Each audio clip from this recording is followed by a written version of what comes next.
na shiga ranar da zai wa fati na yi a ɗakin, kuma na shiga na same shi yana kwanci. Shi yana kwance da na ga yanayinsa, daga nan sai na ce kai ban taɓa ganin shi a cikin wannan yanayi.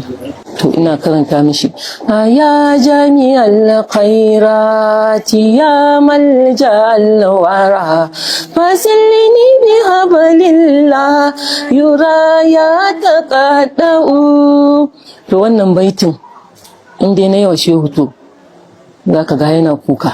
Sunana na asali Hajiya Aisha ne, amma an fi sanya da Saida Alaika, kuma Saida Alaikan ma na samo shi ne ta wajen shehun ma, kuma shi Saida Alaikan nan dama saboda diwani ne.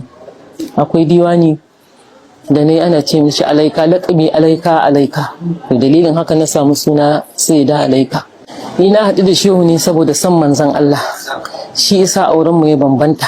Tsakanina ni da shi yanayin abinci da ko da ma ya shiga wani yanayi, idan na karanta masa diwani za ka ga sha Allahu, ko ba zai ci abu ba za ka ga ya ci, ko ba zai sha abu ba na karanta masa zai sha.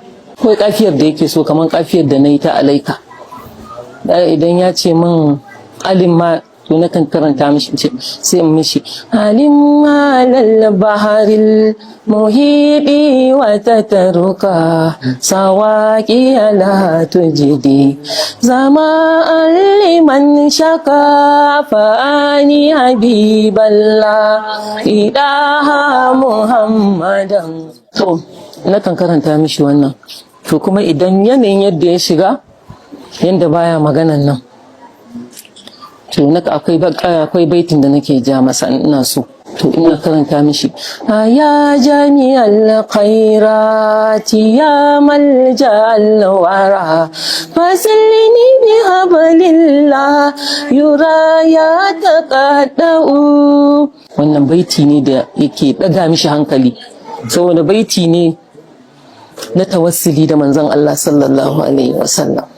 Alhamdulillah, na gode wa Allah da ya kasance ranar da na shiga ɗakin shi ranar ne ya zo ƙarshe. To wannan yana daga cikin abin alfahari ya gare ni. Kullum ina ce mishi shehu ni dai kamar addu'a, Allah ya sa kanna maka laifi, Allah ya sa in gama da kai lafiya, Allah ya sa karna maka laifi. Sai ya ɗaga hannu ya min addu'a. To alhamdulillah, na shiga ranar da zai wa fati na yi a ɗakin, kuma na shiga na same shi yana kwanci. Shi yana kwance da na ga yanayinsa, daga nan sai na ce kai ban taɓa ganin shi a cikin wannan yanayin. An samu awa ɗaya da ɗan wani abu dai, an taɓa shi haka, na so in ɗan gyara mishi kwanciya, ya ɗan ja numfashi shi kenan. Da ya ja numfashi, daga nan numfashin shi ya tsaya, ya zamanto na duba na ga bakin shi, na ga yayi fari, na ce kai, to yana in ɗaga shi haka dai, ina mai addu'a haka, ina tofa masa. Na ga dai abun ba zai yi ba, na ɗauki waya sai na kira ɗansa Mushiri, baya kusa da wani, na kira matarsa, sai ta ce mun me ya faru da ta ji ina kuka. Na ce shehu. Sai ta yi gudu ta je ta kira shi, na kira su Malam Hadi, ka taho da su Mansur, su Mulkairi, duka aka taho. Ko da suka zo ma sun samu shehu ba dai numfashi, mu baya ma motsi a lokacin. Sai muka tafi asibiti. Mun tafi asibiti da ike dai abubuwa ne na karamu na waliyai, amma in ka ga shehu ka san shehu kan tun daga gida ma kan ka riga ka san shehu kan ya tafi. Wanda ya kalle shi ya san ya tafi, ba maganan su. Ni ce mun suka ce ya suma, suka ce mun ya suma, amma yana tare da ke? Da kan cinya ta haka, kan cinya ta sai ina ta mishi tofi. Na ma kama karanta diwanin ma, saboda na san akwai diwani idan na karanta zan ga ya abu ne. Na ga shi bai yi motsi, na ga bai yi motsi ba. Na ce inna lillahi wa inna ilaihi raji'un.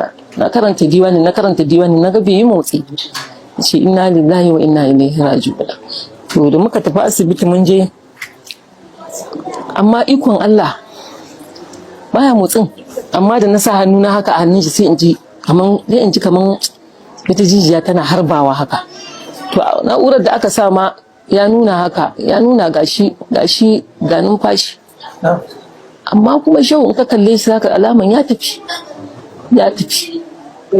amma ka taba hannun shi haka sai ka ga kaman da dumi dai jikin shi, da dumi, wallahi da dumi jikin shi. To juma'an da ta wuce ni ce nan ma mun an zo shirya shi yana zaune, sai na ga ya daga hannu haka, haka sai na ga ya shafa, sai na matsa na ce akarami, da yake ina ce mishi akarami, ya ce mun akarama, na ce akarami, sai na ce mishi yau fa juma'a za a mana addu'an juma'a ne, sai ya haka da kai, sai na ce mishi to a mana addu'a, sai ya daga hannu sai ya haka, sai ya shafa, sai na ce amma yara addu'a, sai ya daga sai ya shafa, amma jikoki addu'a ya daga ya shafa, amma al'umman manzon Allah sallallahu alaihi wasallam addu'a ya daga ya shafa. Na ce damuwan da muke ciki a Najeriya shehu a luɗufa, sannan kuma a mana addu'a halin da ake ciki a Najeriya, ya haka ya daga.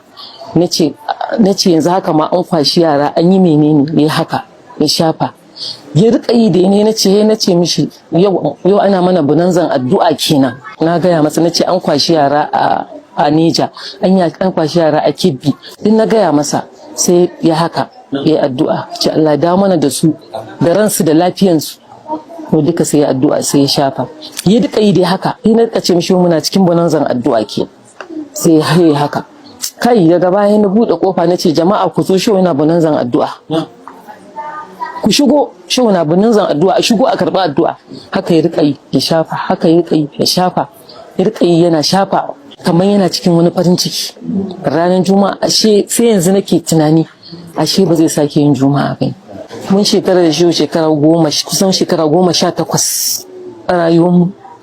Shi wani abu ne wanda Allah ya kawo al'umma, bayan Allah ya kawo musu kaman aya ce. Sannan shehu zaka taho kai gajiyayye ne, ya baka gida, ya maka aure, ya ci gaba da kulawa da kai da matar da ƴaƴanka har jikokinka ma.